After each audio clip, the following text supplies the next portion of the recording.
Hello, good evening ulit mga manay. May bago tayong nakakuhang coins. This is from India.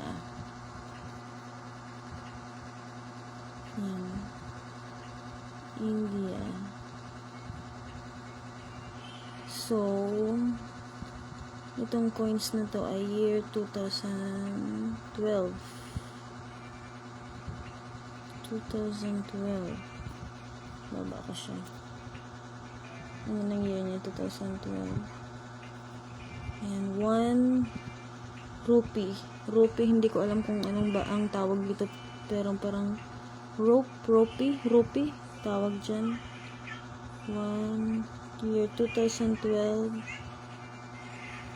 And then,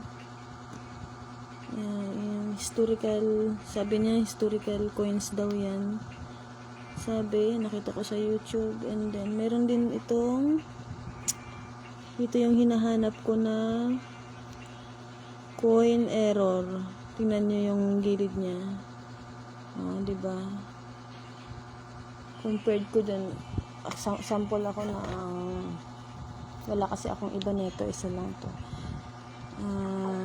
Yung 25 cent na lang sa Philippine coins. Diba siya perfect edge siya? Meron siyang perfect edge. Gilid niya perfect siya. Wala siyang sobra o siya. Ito naman sa India money ay coins. Meron siyang coin error. Ano ba yan? Ayan. Ito siya. Hindi siya, meron siyang sobra dito. Basta yung mga coin collector, kung makikita nila to, malalaman, alam na nila yan kung ano yung sinasabi ko. Hindi ko ma-express, hindi ko masabi. Hindi ko ma-identify exactly kung anong. Basta yan yung may coin error siya. Din sa kabila din, ito din. Diba yung bilog niya ito, sobra. Dapat siya perfect lang ang paka-bilog niya. Ganyan lang siya, wala siyang yupe or Ito, tingnan mo.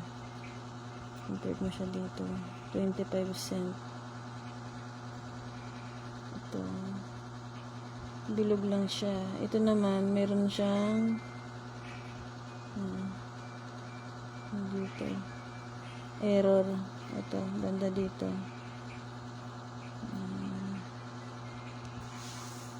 2012, 1 rupee, 1 rupee, 2012. India coin error. Money error, may money siya. Coin error.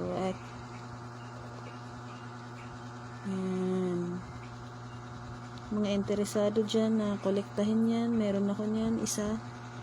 May nahanap akong isa. Comment na lang. Message na lang, comment. Message na lang sa akin. Isa lang to. Bye-bye!